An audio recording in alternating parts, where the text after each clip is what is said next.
clean-sheet electric production car that appeals as much for the low running costs as the eco-focused technology and design that underpins it. It's available as an all-electric or pure EV, as well as this more popular range extender version, and offers car buyers the chance to drive a little slice of the future today.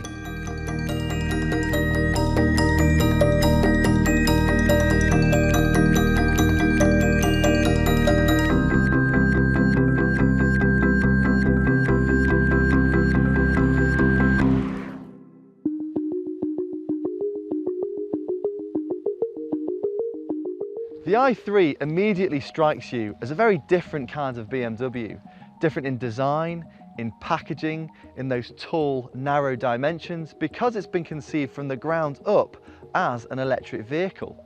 Power comes from a 22 kilowatt-hour lithium-ion battery pack, which, like the Tesla Model S, sits in a large tray beneath the car to help improve cabin space, as well as keep all that mass low and centralised. The result of which means you've got a boot up front for all your cables and a tyre repair mousse because there isn't a spare wheel, and there's a more conventional boot in the back that's big enough for the weekly shop. The setup for the i3 range extender is the same, except beneath that boot floor where you'll find your electric motor, there's also a 647cc petrol-powered generator complete with a 9-litre fuel tank. So when the battery pack is running low on charge, the petrol generator can now kick into life, create more energy to feed into the electric motor, theoretically doubling the i3's range and helping alleviate range anxiety, that common fear that you could run out of charge long before reaching your destination. Another clever feature is that the i3's body is made from carbon fibre reinforced plastic, which is super light and more pliable than traditional carbon fibre, and that makes it easier and cheaper to manufacture. It's also really strong, which is why the i3 can get away with a set of pretty glamorous coach doors, because it doesn't need that traditional B-pillar for strength.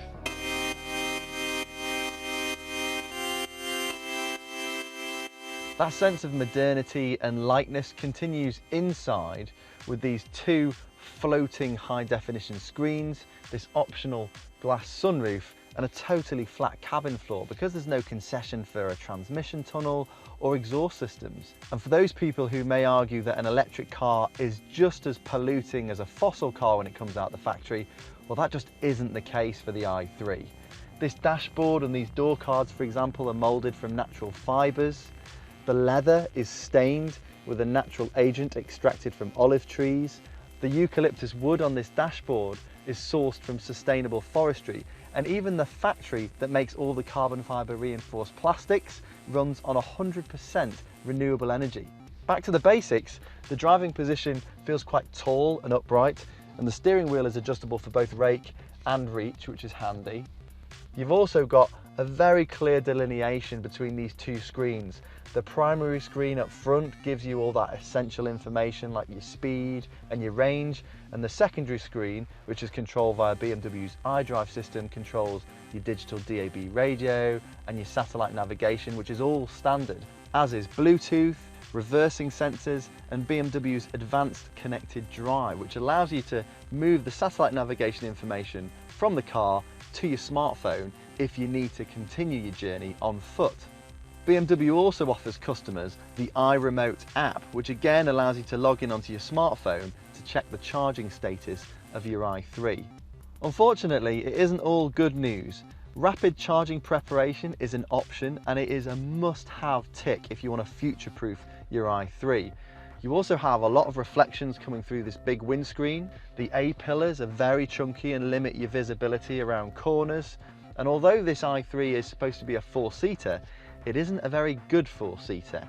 These two rear chairs are quite claustrophobic, and because those posh coach doors don't work independently of the front doors, it means getting in and out when you're in a car park is a total pain. Because the i3 is electric and gearless, the response is instantaneous, which initially is both alarming but also really exciting, because this thing shifts and it makes absolutely no noise whatsoever.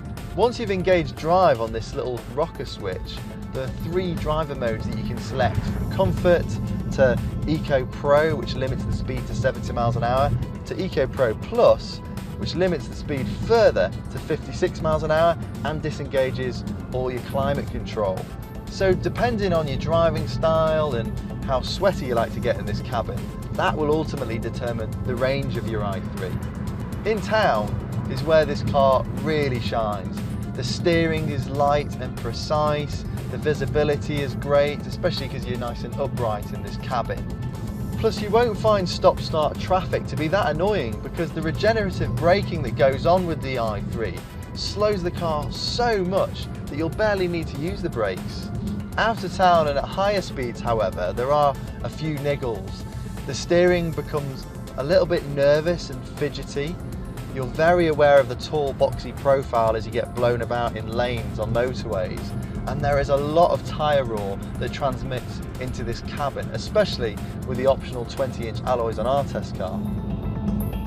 Range limitations and a premium price tag mean the i3 isn't going to be for everybody, but it's still one of the most credible, stylish and resolved electric cars on sale.